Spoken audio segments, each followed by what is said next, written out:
Hello everyone, welcome to the Watch Tailor channel where we take watches like this, give them a little tweak and make them a little bit better.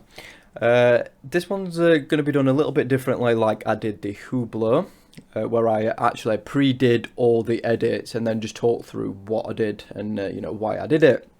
And that's one, I'm going to be doing today as well. Just for a little bit of, differentiation on the channel.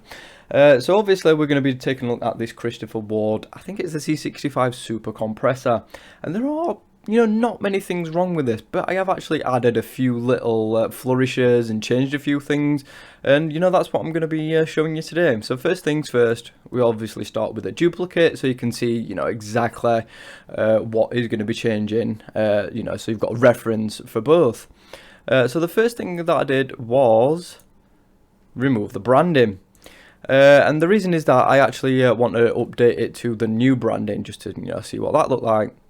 I then also tweaked and changed a few of the colours because I thought the blue and orange, it's nice, but I just wanted to see something different. So I changed one accent to yellow, and I changed the main colour to this sort of really nice sort of, not quite emerald, but really nice green. And I just think that looks, it's just different. You don't really see, that colour combination all that often, whereas blue and orange, it's quite common. The next thing I did was add some little high polished accents, just onto the bracelet here, just to give it a little bit more of a, I don't know, just summit. I mean, there's nothing wrong with that there, but I just thought, just a little high polished pop. So now that's that, we've got a couple of other changes. I actually duplicated the bezel and I changed it to black. And the reason I did that is because, well, I wanted you to really hone in and focus on that dial. I think the dial colour is just so nice, and I'd love to see Christopher Ward, do a dial colour like this because it's just so nice. But yeah, I decided to, to do it black. Obviously, that's nice as well. I just think that it really sort of draws your eye into the dial. And again, you've got like a big massive yellow arrow pointing down to the dial. And it just all sort of brings your eye towards that. You can also see I added a little pop of yellow, which matches the accents onto the top crown. Which I'm actually going to be tweaking a little bit as well. So the first thing obviously I had to do is get rid of the crowns. We don't need them anymore. Obviously it's still going to be a super compressor, but we needed rid of the crowns. I then had to fill in the gap obviously left over by the original crowns. So I did that for the top and bottom, and that actually looks really cool without a crown. Really clean and symmetrical. So now I decided to do sort of two crown designs. I've done one at the 3 o'clock and I've done a super compressor style. I prefer the one at the 3, even though it is a super compressor and they don't really typically have a 3 o'clock crown, but I've just wanted to try it. So this is the 3 o'clock crown and I think it looks awesome. Now, I don't know if there's a way to actually have a 3 o'clock crown on a super compressor, whether you could have it sort of two-stage, one to do the rotating bezel and the other to do a thingy, but then again, it wouldn't really be a super compressor, would it? So that's why I decided, obviously, to do dual crown. Now, I will admit, this is a nightmare to get it perfectly aligned. I've not got it bang on, I've got it the best I can, but it is so difficult to get it to being lined with the correct markers and then get the angle right as well. It is so difficult to do. So props to companies that do super compressors and make them look so good. It is hard. It is really hard to do. But as you can see, I've just shifted them up and down a little bit just to bring them in line with the 10 and 20.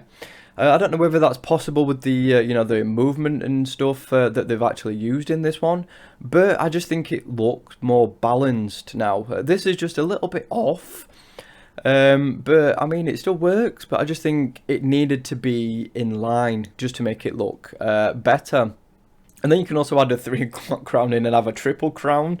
Which actually, you know, if the crowns were different, if that one was that one, it might not look too bad. I mean, I don't know why you'd really need 3 crowns on a super compressor, but anyway, you know, I digress. That's the last little change, and then of course we add the new branding. So that is what a revised C65 SuperCompressor could look like. Is it better? I think I've not done a bad job. If I, you know, pat myself on the back, I think that looks really nice. Is this something Christopher Ward would actually do? I don't know. But they're more than welcome to to borrow it. I know they're not going to, you know. But I think that looks really nice. You know, I'm not going to lie. I love the sort of tropical sort of colours with the green and yellow, and then just that little bit of black. You know, just to have a bit of contrast. Because I mean, I do like this, the blue and orange. Don't get me wrong, it's lovely. But I just think having a bit more contrast, it just really draws you in. If I hide the original, where's the original? There. Now if you just focus solely on that one, you're first drawn to the dial. And that's what I wanted to do. I wanted to bring your attention to the dial colour. Whereas that, you sort of, your eyes are wandering a little bit. You like see this, oh, there's a nice popper orange, and then there's blue, and then there's more blue. Whereas this, the black is like, well, you know, it's really nice in a classy colour, but it just sort of frames the dial really nicely, and that's what I wanted. That's what I think this is missing. I think this one with the black bezel would probably look just as nice, but like I said, I just wanted something a bit different. Anyway, guys, I'm rambling now. What do you think of my attempt at, you know, fixing the Christopher Ward? Well, I say fixed. There was nothing wrong with it in the first place. It's just this bugs me a little bit. But, you know, that's why I don't really review super compressors on my other channel. Because you don't really see many with them properly aligned. And anyway, it just gets my OCD going a bit. But there you have it, guys. So that is my take on the C65. I think it looks really good. But then again, you might disagree. Thanks for watching, guys. Don't forget to subscribe. See you soon.